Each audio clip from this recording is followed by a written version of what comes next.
All right, greetings everyone. Today we got a special little treat. We're going to take a look at a camper van build. This is someone, we've seen his van before, and a lot of times in this lifestyle we build our vans out for camping and traveling, and then after a little bit of use we decide that some things aren't working out so well, so we need to make some changes and modifications, and that's just what Duane has done. We've seen his van before.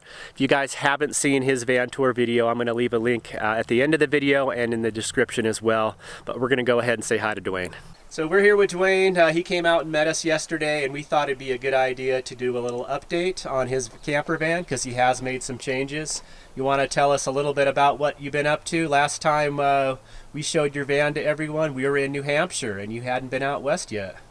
Yeah, well, I went diagonally across the country, saw some of old Route 66, and met up with Brian again in Quartzsite. He was going to be leading the caravans for Cheap RV Living with Bob, and followed the caravans with him and went to the RTR, had a great time, and traveled with the caravan some more, and then went back to the Grand Canyon.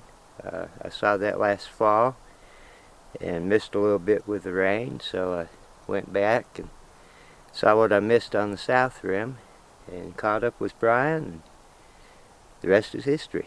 Here we are. So it's you've enjoying your travels out west so far? Immensely. It's your first time, right? Yeah. Awesome. Yeah. Awesome. It's quite a different place than Florida and the East Coast. I bet. Well, let's go ahead and check out your van. You have made some changes. You want to tell us a little bit about the problems you were running into? Well, when I designed it, I knew the storage area would be on the driver's side, and I just wasn't thinking. I was kind of anxious to get on the road and have fun. So I just kind of cobbled something together and became very frustrated. I couldn't get my food, couldn't get my cooking utensils, and it just was kind of frustrating. So I decided to put some drawers in so I could access everything and use the storage like it should have been used. And it's working great. It's been done 4 or 5 days now, and it's just so nice to be able to go in the van looking for something, pull out a drawer and grab it, not have to pile everything on the bed and go back and put it all back after you find it, and oh, it wasn't there, you gotta look someplace else. It's just really frustrating. Yeah, I know all about that. Well, let's go ahead and take a look. Okay, come on in. All right, so here we are inside the van. I already can see some changes. Definitely can see that your whole driver's side here is different. Do you want to tell us a little bit about what you did? Sure. We've put drawers in. Okay.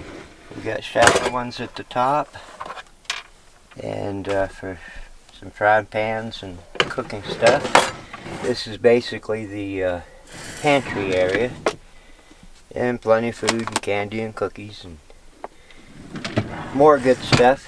We always carry more than we need.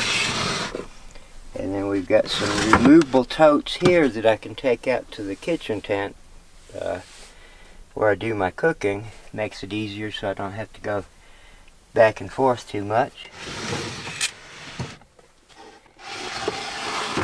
A nice big one. Nice. So that's mostly your food storage? Yeah, this is mostly my pots and pans all stacked up, bowls and so forth inside. Gotcha. Now, what was this area like before? I'm going to try to mix in some footage from your previous build. But as I remember, you had more of kind of a shelving setup. Yeah, the countertop was actually down here about seat level, and I just had a board across the front, and this was hinged to fold up to access the bottom. But I kept piling everything on top of it and had to move all that to the bed and dig through stuff. It was just a real pain. And of course we've done kind of the same thing back here. This one's a little deeper. This is my junk drawer. Yep. We got too much junk. And another deeper drawer. And a deeper one right now. I'm got to move a couple things in the back to get that to open all the way. And then we have another bin that we can take out to the kitchen. If I find that I need stuff in the kitchen, I'll put it in there. be able to take one trip out. Okay, that's a pretty good idea. So you've got your two upper drawers are actually on drawer slides, but the bottom ones are more like a bin you can slide out and, like you said, take outside. Yeah, and I have to get some more of these. These are just the little lock mechanisms. It's still tight right now, but those just go in and lock it so they don't go anywhere. I just have some dowels temporarily to hold those in place. And of course we can see you've got an air conditioning unit. We showed that in pretty good detail in the last video. You're running a microwave. So obviously you've got solar and a generator? Yeah. Yeah. Okay. Use a generator once in a while if I need to run the air conditioner. Or on the road sometimes I'll stop for a quick lunch, eat some leftovers, warm them up in the microwave. Then we have this slide out for the laptop or for eating or whatever. Nice, very cool. That's kind of convenient. And that was like that before. Yep. And we put a little fishing creel up here. A little extra storage. Yeah. This has evolved a little bit. This doesn't mean I'm gay. It's just a rainbow. And a new friend of mine gave me a turtle. That's a Hawaiian symbol of friendship and so forth, I guess. Nice. So I added that to it. Poor little turtle's trying to climb in the canoe, take a free ride. Now, have you made any changes to your, I think this is a slightly different setup on your refrigerator cabinet? We've changed the top. It still hinges like in the last video. Okay. And just moved it a little bit so it continues the countertop down, so we have plenty of countertop. But we still access it pretty much the same way. And you're using your CF18 Dometic as a freezer. Yeah. Yep. I freeze the blue ice packs. Okay. And keep those in a little igloo cooler. So you use a cooler more for your refrigerated ice items with the ice packs. Okay, that's a good way to do it. Once a day in the morning I'll get my ice out for my drink. Usually lasts most of the day. Yep. And I'll swap out the blue ice packs in the cooler. And keeps everything refrigerated real nice. You just flip on down and you got more tabletop service. I thought about putting a slide out tabletop here, but I've got enough, I think. I'll leave it for the rest of the people that need some. Well, it's looking really good, Duane, and you've got another new addition, your outdoor tent. Yeah, I found that really useful. I didn't know the desert was so windy, being from the East Coast. And I kept pulling the heat right out of my oven when I was trying to make brownies or cook something. So I bought a Gazelle gazebo. It's a screen room. I have some covered sides, cloth covered sides that add to it to cut the wind. It's been working great. It also gives me a place to set up a shower and a little bathroom area.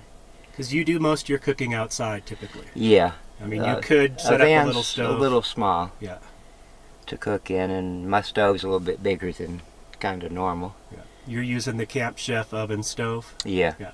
I find it works great. Well, do you think we can get that tent set up? I know those are getting more and more popular. It'd be cool to see what it's like.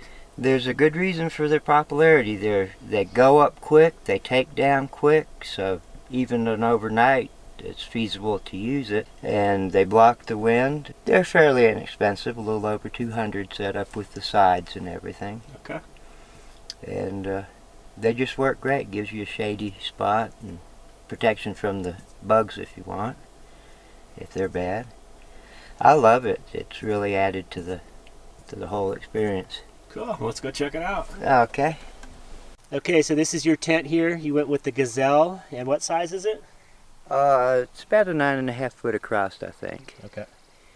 The reason I went with a smaller size is in the package it fits in the van easier. Okay. And the Gazelle, the clam was a little bit big for some of the campsites at some of the commercial campgrounds. And these on average go for about $220. $220. All right. On Amazon. Okay. Begin.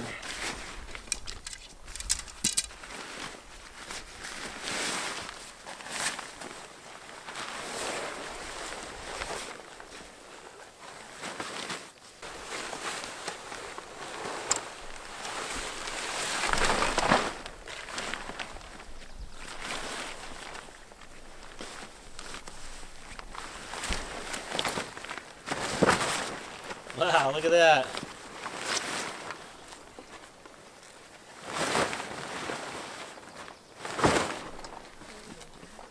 I lost my string.